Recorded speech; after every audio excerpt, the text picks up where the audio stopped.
Hello everyone! Today we're in Malta, in the city of Mellieha, the largest city in the north of the island. The name of the city has a Semitic origin and means salt. Indeed, here we find a lot of areas where salt is produced through evaporation of the water collected from the Mediterranean Sea. But before we start this new hike, we're going to drink a nice cup of coffee in a place with an amazing view.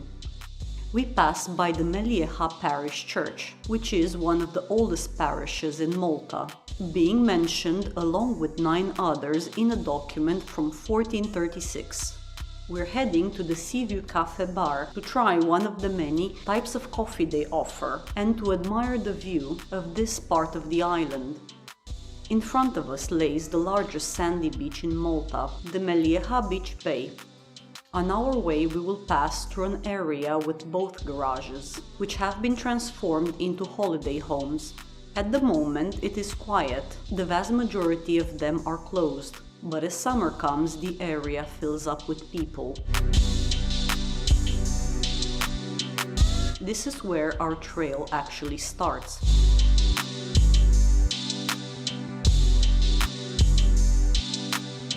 We are now in the winter season and there is abundant rainfall, so nature comes back to life. Everything turns green and it's full of flowers. We are in the daffodils season. We are following the path until we reach the road that facilitates access by car to the area. Because throughout this place we will see small farms and very beautiful holiday homes. The road is also used by the people who come here to hunt. Many locals have hunting weapons, and the area is known for bird hunting. It is not surprising, because Malta is on the path that many migratory birds take each year in their migration from Europe to Africa and vice versa. So many make a stop on this island on their way. And in last week's video, on our hike on another trail in the north of Malta, we stopped at an ornithological reserve. If you want to see this hike, you can find it linked in the card above and in the description of this video. And don't forget to subscribe to the channel if you're enjoying our videos. We're passing through an area with a lot of boulders, which is more difficult to cross and requires a lot more attention when walking through it.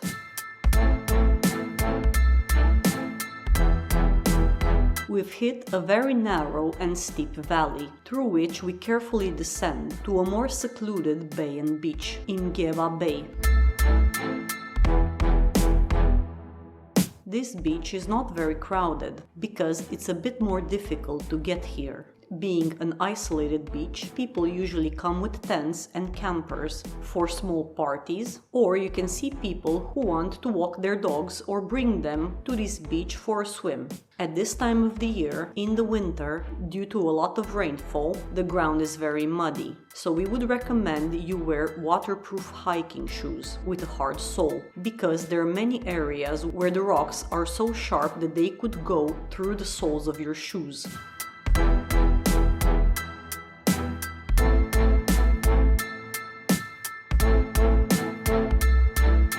The beach is full of algae at the moment, but in the summer it's cleaned, and where there is now a thick layer of algae, in the summer there is a very fine golden sand.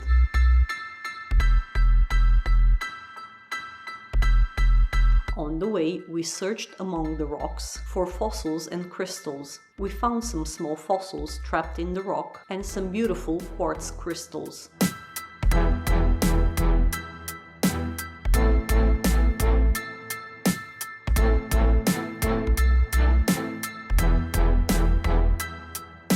We're climbing up to the Għajn Tower, originally known as the Torre de Salomone, or by the locals known as Tower Xagra.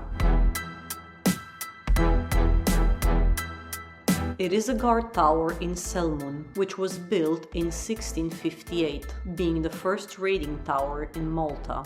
The tower was ruined by the collapse of the upper floor during an earthquake in 1856.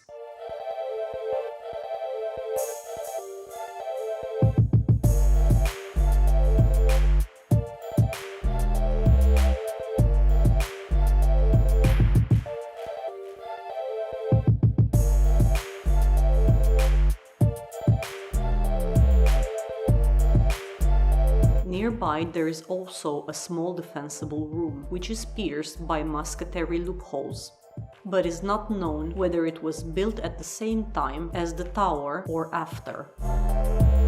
On the way down, the path takes us through a marshy area in the rainy season, where reeds have grown.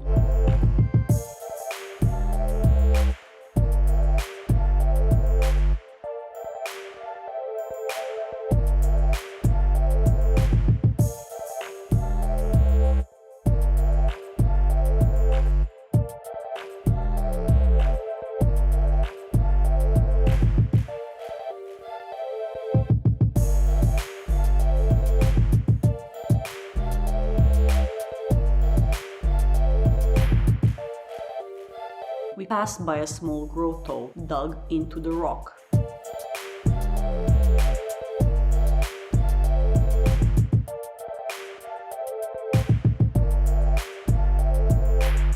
We've reached an off-road area where many people come with motorcycles and off-road vehicles to race on the rough terrain.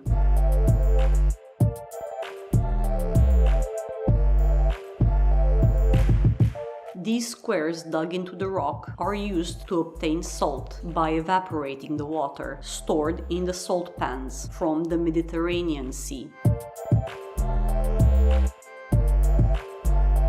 The Mediterranean Sea has a high concentration of salt, ranking as 22nd on the list of the saltiest bodies of water in the world.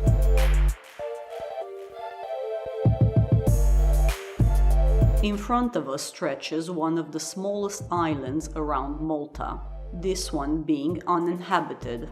There is only the statue of Saint Paul on it.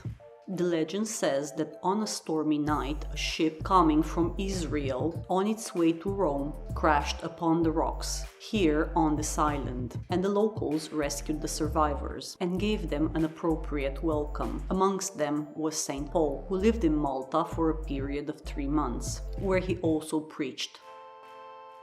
Next to the island, on the right-hand side, you can see one of the fish farms that are in use around the island of Malta.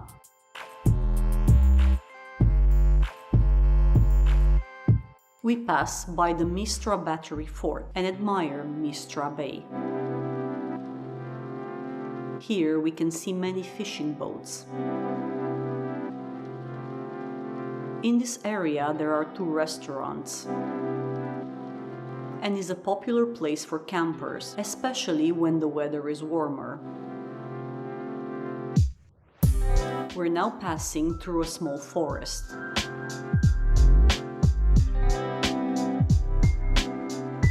And we can see a small valley where many people come with tents, this area being quite popular for barbecues.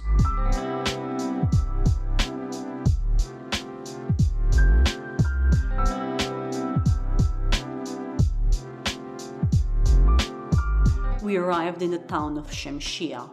This area has been inhabited since prehistoric times and has several archaeological sites, a number of monuments cut into the rock, the remains of 2 megalithic temples, a Bronze Age grain silo, troglodyte dwellings, a Roman road, and Roman apiaries. And thus ends today's story. If you've enjoyed today's hike through the north of Malta and want to be notified when we post the next video, subscribe to the channel, share this video with others and give it a like. And we'll see you soon on another walk through the north of Malta, where we'll be exploring some of the sites around the cities.